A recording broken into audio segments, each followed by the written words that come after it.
Loving is just loving. No ifs, no expectations. This is the secret of Vivian Sarabia's success. Vivian, thank you very much for coming to this event called Self-Made. Thank you, Rebecca, for having me. We are so excited to hear your childhood story. What made you from a kid to a very successful woman? I'm still a kid. I wish I can feel the same. We're all kids, you know. We had a very normal life, you know. We're not, you see, as I always say, alam mo yung Sarabia, the Sarabia Optical, if you would really look at it, it's maybe because it's a household name. But as far as I am concerned, the only thing that I got, you know, because they will say Sarabia, guro yaman and all of that. But I guess the only thing that I really got was the name. And all that you see and everything that I have done now are all fruits of labor. Lahat yan. Inumpisahan ko lahat yan from nothing. What do you mean by fruit of labors? How you did it? I think it's, nagmana ako sa mother ko that, you know, di ba, our mother always say, Vivian, they call me Inday, Vivian, kailangan, you must always be self-sufficient. Di ba? You don't rely on anyone. Even if you get married, pati ba naman yung polvo mo, hihingin mo pa, di ba? So, I have come, that na-inculcate yun sa mind ko, that I must always be independently, financially independent, and I will not depend on anyone to have my 3 meals a day. Who give you strength with all these things, all these challenges you encountered during running your business, running a family? You know, I think it's really more of your children. You want to give them the best. Na hindi baling, you're always the last eh. Hindi baling, ako wala, basta sila meron. And I was able to send them to the best schools, to IS, send them abroad, to study abroad, you know, and everything. I felt that instead of giving them material things, you give them something that no one can take away from them. And that's education. And maybe also of confidence. At the end of the day, it's believing in yourself all the time.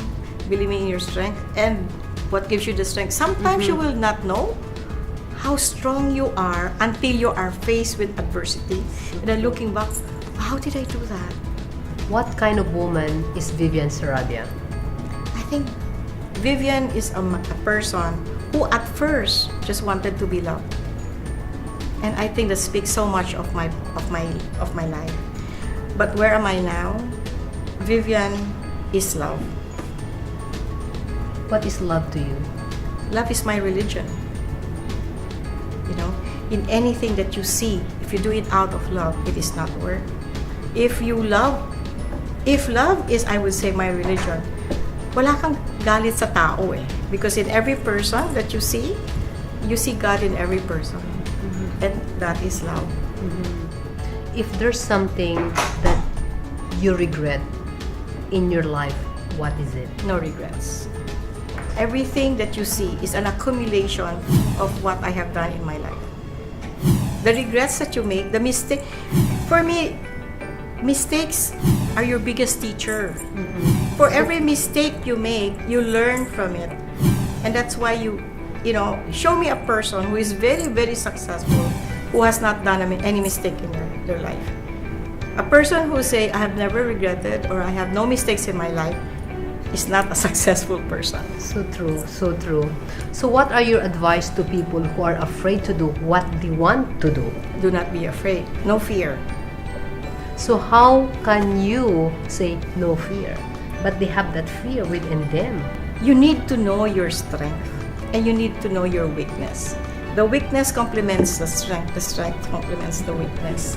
So how you overcome the limitations within them, within you as a person? I think if you would say, in order to be happy, I have to be successful, then you will never be happy. Because what is success to you? Or what is a success? Success is being happy. If you can go sleep at night, okay, and says, I did a good job today, you're successful. You know, kanya-kanya yung level of contentment. So how do you motivate yourself? By living like that? You know, you need to find an inspiration. My children are my inspiration all the time. Kahit na 60 years old na yan, baby ko pa rin yan. Right? So what's your dream for your children? You know, that question is always asked. And they say, I have 3 sons. And they always ask me, Vivian, ano dream mo sa mga anak mo? Alam mo, ako simple lang. I just want them to be happy. You know, like, our dream before is I want my son to be an engineer. I want my doctor. I want my son to be a doctor. That's what you want. But what do they want? Mhm. So did you ask them what do they want? I never asked them. I just let them be.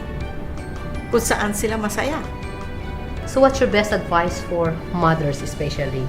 How they Let really them- love themselves? You know, for mothers, like you or parents, let your children love you Let your children love you. the way they want to love you. Kasi, come over for Sunday dinner or lunch. Ay, mom, I can't because I have to be this. Before, wawa ka, no? Iyak ka kasi may ano. Don't love you anymore, parang yun But in pakiramdam my mo. mind, no. They love me. It's just that they have other things. And I'm putting meaning again. How can you show them the same love but different people? I'll tell you, Rebecca, this is what I learned. All my 3 sons, you love them equally. Exactly. Yes. But there are occasions wherein one son would need more of your love. Yes. Alright. But it doesn't mean that you love the other 2 less. It's just that this particular son needs more love. You explain that to your other sons. Let's love him more because at this time, he needs that love more. Diba? And the showing is, you know, it's always a push and pull. Push and pull. You push a little, pag nakita mo you're already being controlling, pull back. That's a good message. Yes. And thank you very much, Thank you, Vivian. Rebecca. Every success has its struggles. Every dream has its trials and tests. Listen to their stories because if they did it, you can also be called self-made.